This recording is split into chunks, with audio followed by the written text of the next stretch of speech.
Hello and welcome to KMTV, your roundup of what's going on in Kent on Friday, June the 26th. A Kent MP has condemned prisons on the Isle of Sheppey, saying they're a penal powder keg that could explode if action isn't taken. Jem Collins has the details. Yes, Gordon Henderson raised concerns about intimidation and violence, illicitly brewed alcohol, drugs and legal highs being on the up here in the Sheppey Prisons and the prevalence of gang culture. He also, at a Commons debate, said that he was concerned about prison officers' welfare and said that there were specific problems here in Sheppey about recruiting and retaining staff. Perhaps most notably, though, was his comments about here being like a penal powder pot that was liable to explode at any time if action wasn't taken. The Undersecretary of State for Justice, however, did say they were looking into the welfare of prison officers and they would take Mr Henderson's comments on board.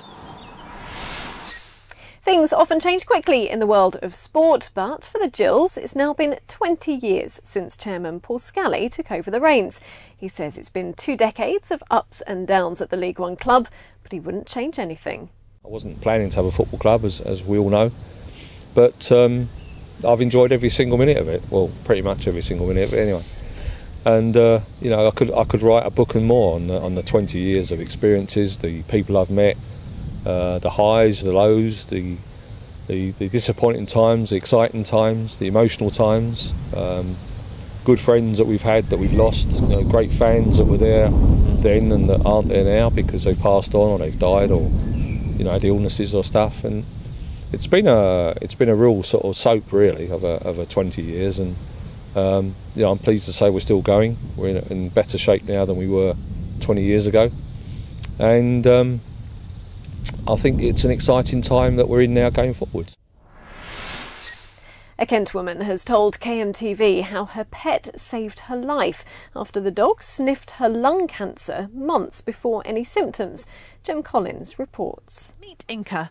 She's a 2-year-old German shepherd who loves to play, but that's not all she's capable of doing. Earlier in the year, about February, Inka started having an obsession with my mouth. I booked myself in for a complete MOT, just thanks to her. She went on and on about it all through February and March to the point that you couldn't ignore it. And they picked up a golf ball-sized tumour in my left lung. Despite never having smoked in her life and showing no symptoms, Colleen was diagnosed with stage 1 lung cancer. Now, less than 2 months after her initial diagnosis, following surgery to remove the lump and half her lung, she's been declared cancer-free. But she says it could have been a very different story without Inka. It was a big shock to go in somewhere completely healthy and then be told, actually, there's something wrong with you. And I don't think the true impact, enormity of it all has really hit either of us. The fact is, she was so noticeably different around me that you had to pay attention to it. I had my 60th birthday right in the middle of the biopsy and the PET scan. I might not have been here to see next birthday. This is Jem Collins in Maidstone for KMTV. In other news, it's been revealed a woman hit by a train at Chatham Station faces a long recovery after breaking nearly every bone in her body. Family friend David Ashworth died 10 days ago trying to pull Ella Akehurst off the tracks. She'd suffered with mental health problems and clinical depression for several years. And a woman and 2 children have escaped serious injury after the car they were in smashed into the front of a house near Maidstone yesterday afternoon.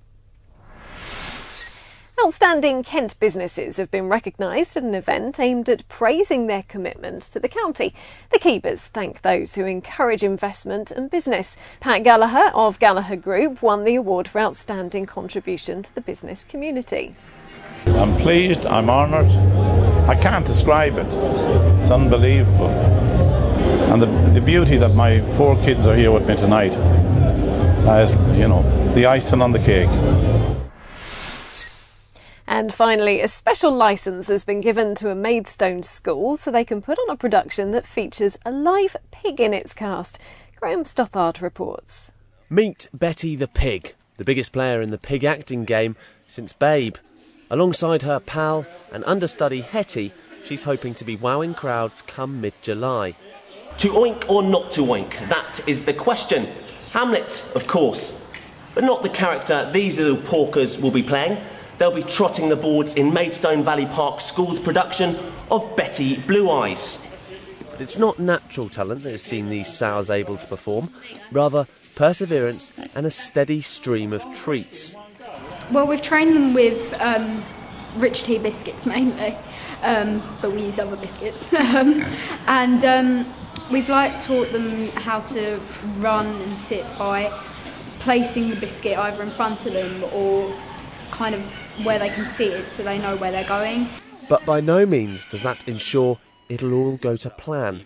I've got a scene with the pig where it's a solo song, and it's basically me and the pig. I'm just afraid the pig's going to move because it has to be still, especially when I'm holding a knife next to it, so I'm afraid it's going to, I don't know, go crazy.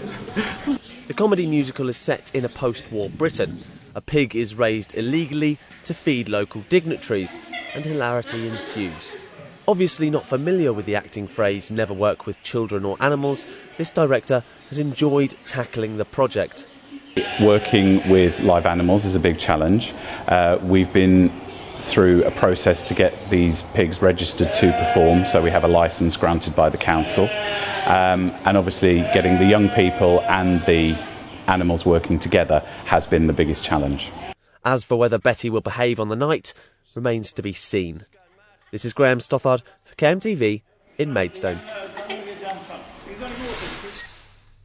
There's more local news on KMFM and you can follow us on Twitter and Facebook.